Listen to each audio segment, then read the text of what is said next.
새로울 신, 매울 신, 무엇보다 믿을 신 뉴스 신세계 헬마우스 임경민 작가 오셨습니다. 안녕하세요. 안녕하세요. 매주 화요일에는 김민하 평론가와 함께합니다. 어서 오세요. 안녕하세요. 네, 오늘 TV 방송이 있으셨나 봅니다.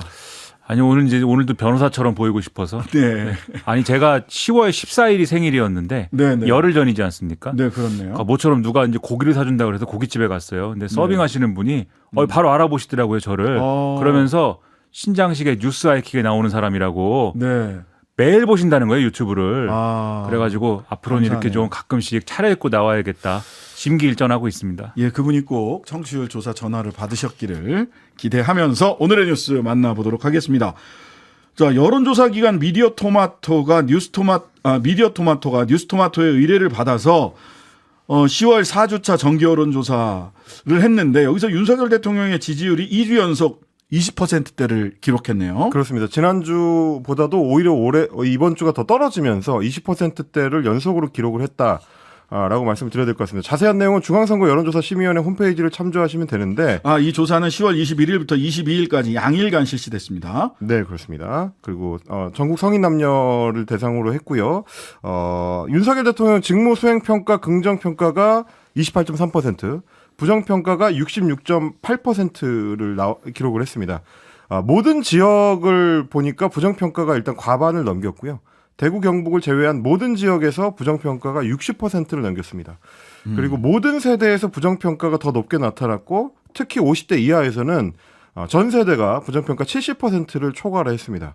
굉장히 좀 여론이 좋지 않다라고 봐야 될 것 같은데 지난 서울시 강서구청의 보궐선거 참패 이후에 윤석열 대통령이 계속해서 메시지를 국민이 옳다든지 뭐 소통을 더 강화해야 된다든지 이런 식으로 흐름을 가져가려고 했었는데 아직까지 시민들한테는 직접적으로 와닿지 않는 게 아니냐 이런 평가를 해야 될 것 같습니다.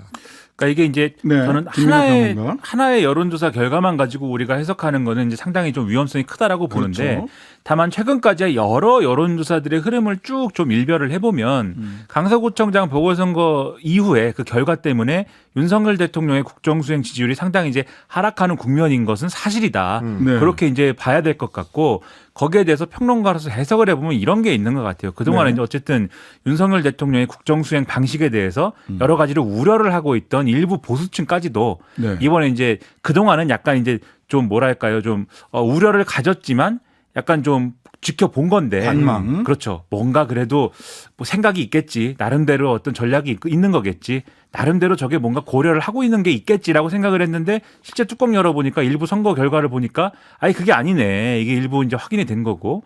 그 다음에 그 이후에 이제 지금 이제 집권 여당하고 대통령의 대응을 봤을 때 네. 이게 뭔가 크게 막 바뀌거나 뭔가 마음에 들 만한 이러한 위기 상황을 벗어날 만한 그러한 대응을 하고 있는 건 아닌 것 같다라는 점이 일부 반영되고 있는 거 아니냐. 이게 지금 수치로 드러나는 것 같거든요. 네, 네. 그렇기 때문에 오늘도 지금 보면은 뉴스가 이제 뭐 혁신위가 어떻게 될 것이냐, 어떻게 구성될 것이냐, 뭐 누구랑 인요한 위원장하고 김한길 위원장이 친한 거냐 아니냐 뭐 등등을 지금 얘기를 하고 있는데 그러니까요. 이런 상황 현명하게 지금 헤쳐나가지 못하면 특히 당내에서 그동안 소외되고 당내에서 지금 목소리를 듣지 않아왔던 그러한 분들의 목소리를 지금 듣고 반영하지 않으면 이러한 상황 여당이 헤쳐나가기가 대단히 어려울 것 같다. 이런 생각을 오늘 했습니다. 그 이준석 전 대표가 이현주 전 의원과 함께 전국 순회 콘서트를 한다. 네. 뭐 이러면서 잠시 전 그 미디어토마토 여론조사에서 보니까 이준석, 유승민 신당 창당됐을 경우에 정당 지지율이 어떻게 변동되는가와 관련된 조사도 했네요. 그렇습니다. 굉장히 좀 흥미로운 조사를 한 게 하나는 윤석열 신당을 대상으로 한 조사가 있었고요.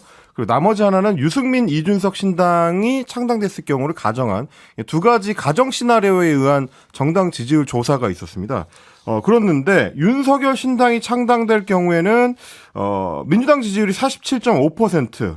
기존 조사에 비해서 이제 민주당 지지율은 큰 변화가 없었는데 국민의힘 같은 경우는 굉장히 크게 변해서 19%로 이제 급감을 하고요. 없을 때는 30.4%인데 윤석열 그렇습니다. 신당이 나오면 국민의힘은 19%. 11% 정도가 이제 빠지는 셈인데 네. 윤석열 신당이 그러면 이 경우에는 몇 퍼센트냐 14.2%로 3위를 기록하는 결과가 나온 겁니다. 네. 그러면 상당수의 윤석열 신당 지지율은 결국 국민의힘에서부터 옮겨온 셈이 되는 거기 때문에 네. 제살 깎아먹기가 될 수도 있다라는 해석이 가능하겠습니다. 반면에 유승민, 이준석 신당이 창당했을 경우에는 민주당 지지율이 46.6%였던 게 이제 38.1%로 떨어지는 결과가 되고요. 물론 이 병렬 비교를 단순하게 할 수는 없습니다만 네. 영향이 좀 있는 걸로 보이고 국민의힘 경우는 26.5%니까 민주당에 비하면 변화폭이 크지 않다.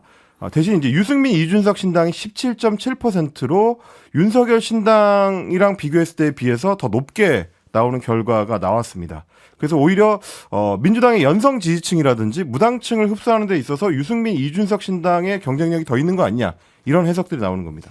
그러니까 여기서도 이제 좀 네, 김민하 평론가님. 분석을 좀 엄밀하게 해야 될 필요가 있는 게 윤석열 신당을 전제하고 여론조사를 했을 때 국민의힘 지지층이 이제 쪼개지는 건 뭐 당연한 겁니다. 지금 이제 국민의힘 지지층이 윤석열 대통령의 지지층과 겹치는 거고 당연히 이름을 윤석열 신당으로 했을 때는 나눠지겠죠. 그렇죠. 이게 여기서 만약에 윤석열 신당이라는 이름을 붙였을 때 플러스 알파가 있으려면은 윤석열 대통령이 신당을 추진하는데 그게 어떤 거야라는 거에 대한 상위 국민들의 어떤 마음속에 지금 있어야 되는데 네. 그러한 정치적인 맥락이 형성된 거는 지금 없는 거지 않습니까? 예를 들면 대통령하고 여당하고 뭔가 갈등 관계에 있어서 과거에 이제 노무현 전 대통령이 뭐 열린우리당 창당할 때처럼 기존의 여당하고 대통령이 하고자 하는 어떤 정치 개혁의 방향의 차이가 있어가지고 갈등 관계에 있어서 그 상이 잡히는 상황이라면 이제 그게 어떤 플러스 알파가 있을 텐데 지금 이제 그런 상황인 것도 아니고 또 윤석열 대통령이 지금 국민의힘을 완전히 장악했다라고 다 이제 보는 거지 않습니까? 그렇기 네. 때문에 그냥 신당 창당한다를 전제로 했을 때는 당연히 이제 둘로 나눠지는 결과가 나올 수밖에 없는 건데 흥미로운 거는 이제 소위 말하는 유승민, 이준석 신당이 창당됐을 경우에 이제 지지율의 움직임이에요. 이건 뭐냐면 이것도 사실은 우리가 어떤 기존의 어떤 도식으로 보면 이것도 보수적 지지층이 이제 나눠지는 결과에 사실은 그쳐야 되는 건데 도식으로만 보면 지금 민주당 지지율 일부도 여기로 좀 가는 현상이 보인다. 이제 이 여론조사 결과만 놓고 보면 이런 현상이 나오는 거 아닙니까? 이건 뭐냐면 일부 국민들의 경우에는 유승민, 이준석 신당에 뭘 투영하고 있는 거냐면 우리가 흔히 얘기하는 제3지대 신당이라고 하는 형식이 있지 않습니까? 그렇게 보입니다. 양당에 실망하고 있는 이 지지층도 한번 기대를 걸어볼 만한 새로운 어떤 정치 세력의 모습도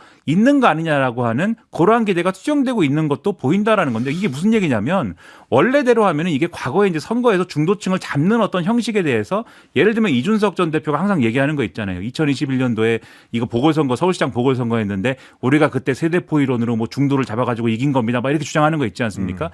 그런 게 다 어떤 방식으로든지 간에 중도층을 잡아가지고 이겼다라는 스토리의 일원인 건데 사실 이것도 마찬가지인 거예요. 지금 그런 방식으로 신당을 창당할 경우에 중도층 공략이 가능할 수 있다라는 어떤 일단을 보여주는 어떤 숫자인 건데 다만 실제 총선 국면에 갔을 때 신당이 창당된다고 전제했을 때 실제 결과가 이럴 거냐? 그건 그때 가봐야 아는 게 총선 가면은 양당의 결집 효과가 상당히 있을 것이기 때문에 요대로는 안 나올 겁니다. 하지만 그 정도로 지금 상황에서는 신당 창당의 어떤 정치적 위력이라는 거는 상당히 고려해 볼 만한 시나리오다라는 거, 그 정도를 보여주는 여론조사다. 이렇게 판단하면 될 것 같습니다. 유상범 국민의힘 의원은 대통령께 직간접적으로 다 확인을 했는데 윤석열 신당 창당은 말도 안 된다. 0%다. 이렇게 얘기를 했단 말이죠. 그렇다면 이 여론조사 그러니까 윤석열 신당이 없다라고 한다면 이 여론조사를 보고 가장 마음 아파할 사람은 누구일까? 금태섭, 양향자, 유호정 이런 분들이지 않을까?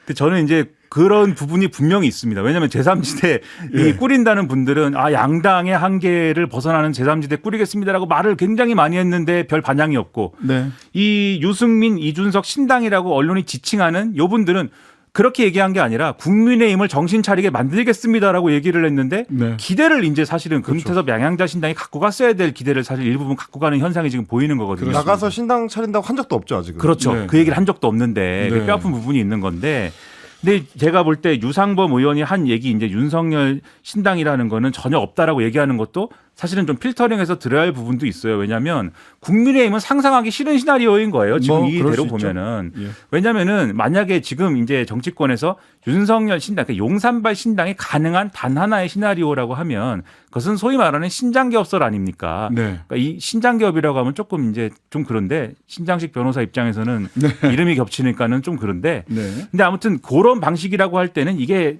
이 포장지 바꾸고 새로운 사람들 데려와서 이 국민의힘의 물갈이 공천을 대신하는 효과가 될 수 있어서 그런 것 때문에 우려하는 부분이 있으니까 사실 그런 일 없습니다라고 하는 측면도 있을 거여서 그리고 이거는 전적으로 대통령 마음에 달린 거거든요, 사실. 그렇죠. 오늘 아니라고 해도 내일 하고 싶으면 하는 거 아닙니까? 또 이게 어떻게 보면 한국 정치가 한국 대통령 제왕적 대통령제가 그런 거 아니에요. 이거 끝까지 사실은 좀 지켜보면서 판단할 문제다라고 좀 생각이 됩니다. 네. 그리고 항상 뭐 제3지대 또는 새로운 세력에 좀 명망가들이 모여서 신당한다고 하면 기대 수치 때문에 실제 투표에서 얻는 득표율보다 최초에는 조금 많이 나오는 거품이 좀 끼어서 나오는 것도 기존에 저희들 선거 보면서 항상 느낄 수 있었던 지켜볼 수 있었던 장면들이니까요. 요거는 좀 추이를 좀 봐야 되지 않을까. 네. 그리고 실질적으로 이 창당의 주체로 지칭된 호명되고 있는 사람들이 어떻게 움직이는가를 봐야 되는데요. 관련해서는 잠시 후 2부에서 유승민 전 의원 직접 스튜디오에 모시고 말씀 들어보도록 하겠습니다. 자, 이렇게 위기의 신호들에 대해서 대통령실도 국민의힘도 지금 대응을 하고 있는데 이게 근본적 변화할 의지가 있는 거냐. 오늘 몇 가지 행보들이 나왔는데 고개를 약간 갸우뚱하게 하는 행보들이 좀 있었어요. 그렇습니다. 일단 대통령실부터 좀 보겠는데요. 윤석열 대통령이 해외 순방 출국하기 전에도 민생을 강조하면서 현장 민심 청취에 힘써달라 이거를 지시하고 갔다고 합니다. 그래서 거기에 대한 첫 번째 행보로 김대기 비서실장이 오늘 민생 행보 첫 번째로 30대 청년 행정관들, 그러니까 이거는 대통령실에서 근무하고 있는 행정관들을 얘기하는 겁니다. 이 행정관들과 한 10명 정도 모아서 간담회를 가졌다고 하는데 이게 대통령 비서실장이 부하 직원들을 대상으로 간담회를 하는 게 과연 대통령이 당부한 현장의 민심 청취인가라는 의문이 일단 들고요. 저는 근데 이거를 이 간담회를 소개한 언론사 기사를 보고 너무 재밌었습니다. 바닥 민심을 듣기 위해 움직이고 있다. 누구 만났지? 보니까 대통령실 직원들 만났어요. 이게 어떻게 바닥 민심입니까? 진짜로 바닥을 안 만난 게 어딥니까? 이 땅바닥을 안 만난 게 어디냐 생각이 들 아니 정도로. 좀 적당히 좀 홍보성 기사도 좀 적당히 쓰셔야 되는데 바닥 민심을 만나기 위해 움직이고 있다 했는데 청와대 행정관들 만났어요. 그런데 이제 과연 그 청와대 행정관들이 인식하고 있는 문제점도 국민들의 인식과 궤를 같이 하는지 저는 좀 의문이 드는 게 오늘 나왔던 얘기가 이런 것들입니다. 노조도 없는 중소기업에 다니는 다수 청년들의 눈물을 닦아줘야 한다. 혹은 이념도 중요하지만 우선 공정 아젠다를 살려야 한다. 혹은 미디어에 윤석열 정부의 정책을 알리는 청년들이 보이지 않는다. 이 내용들이 대부분 나왔던 얘기 아닙니까? 기존의 윤석열 대통령이나 혹은 대통령실 발로 나왔던 얘기들, 노조에 대한 타격하는 이야기라든지 공정 어젠다라든지 홍보가 부족하다라든지 이게 기존의 범주에서 크게 벗어난 얘기들이 아니라서 과연 변화의 양상으로 볼 수 있느냐 일단 의문부호가 찍히는 거죠. 아직 문제가 뭔지를 정확하게 인지하고 있지 못하는 거 아니냐라고 하는 의문을 국민들이 가질 수 있을 것 같아요. 대통령실에서 나온 얘기나 행보들을 그리고 보면. 윤석열 대통령 본인이 말하는 변화의 방향이 뭔지도 좀 의문이 드는 행보가 오늘 있었는데 네, 이거. 지금 해외 순방 중에 이제 사우디의 한 호텔에서 동행 경제인 대상으로 한 만찬을 가졌습니다. 이 만찬장에서 윤 대통령이 우리나라 교육은 아직 이념에 많이 사로잡혀 있어서 이걸 해소하는데 많은 노력을 해야 된다. 라고 이야기를 했다는 겁니다. 교육, 이념 무슨 얘기하고 싶어서 대통령이 전교조 말씀하셨을까요? 전교조 얘기를 하고 싶은 게 아닐까 생각이 되고요. 그렇죠. 전교조 교사가 현장에 너무 많아가지고 우리 교육이 왜곡되고 있다 이런 건데 전교조 얘기 빼고 우리의 교육, 교과서 얘기 그 자체만 가지고 얘기를 하면은 우리 교육처럼 이념 얘기가 없는 교과서 또 세계에 어디 있습니까? 사실 그런 생각을 저는 하는데 네. 이건 뭐 제 생각이라고 치고 뭐 이게 또 밖에 나가서 이념 말씀하신 거예요, 사실상. 그러니까는 분명히 이제 국내에 있을 때 지난번에 말씀하시기를 이념 얘기를 너무 많이 한 거에 대해서 이제는 민생 얘기하자 이렇게 말씀하신 거잖아요. 그리고 이제는 현장에 많이 가자 이렇게 말씀하셨는데 전혀 또 다른 얘기 하니까 그러면은 현장에 가자고 한 건 뭐냐 이렇게 의문이 들고 그리고 이런 생각합니다.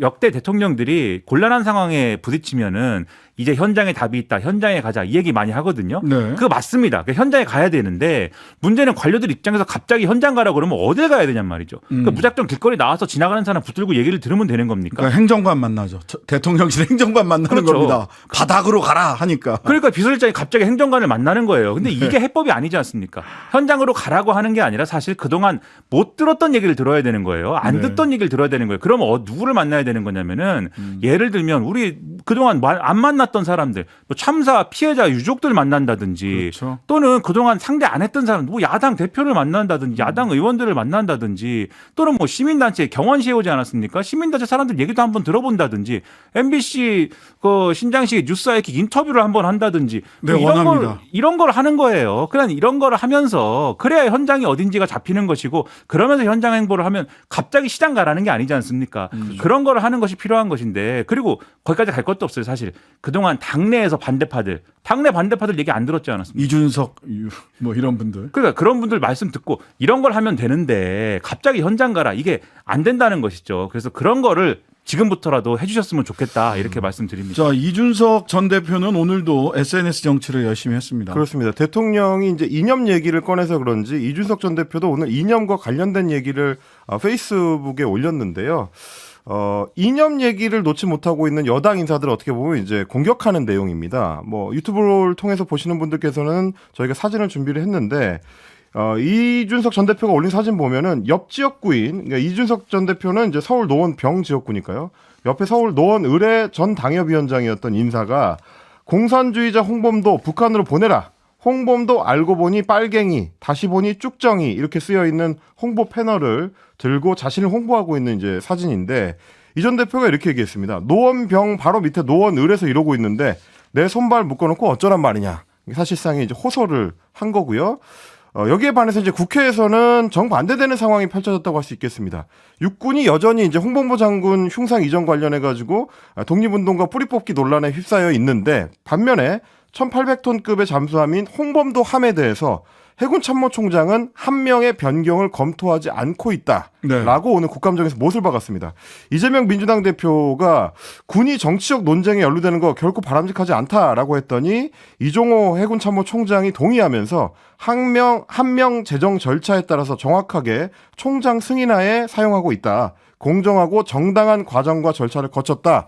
그래서 한 명 변경을 검토하고 있지 않다라고 강조를 했습니다. 여당이 변하려면은 맞는 얘기하면 맞다 그러고 틀린 얘기하면 틀렸다고 하면 되는 거예요. 네. 이준석 전 대표가 맞는 지적한 거잖아요. 이게 뭡니까 지금 이게.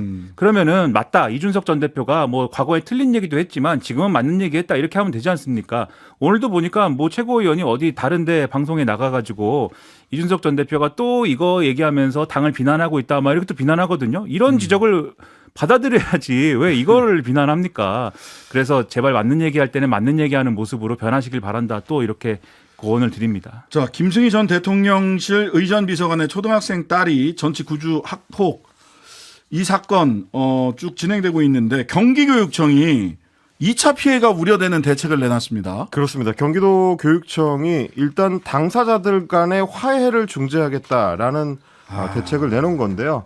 사건의 후속 조치를 논의한 결과 가해 학생과 피해 학생 간의 동선 분리, 이거는 이제 완전히 만나지 못하게 한다는 게 아니고 학교 내에서 동선을 분리하는 조치를 취하겠다. 그렇게 해서 이제 생활지도 계획을 수립하겠다는 거고 화해 중재단을 통해서 당사자 간의 화해를 중재하겠다.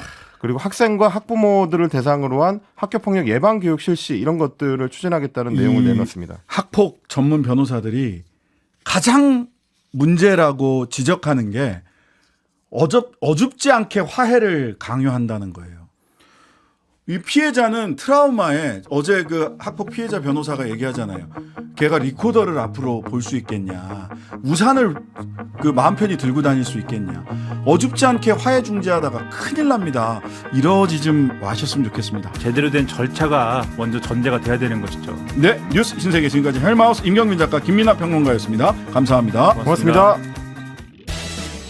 하루 종일 기다려지는 진짜 시사. 평일 저녁 6시 5분 신장식의 뉴스 하이킥.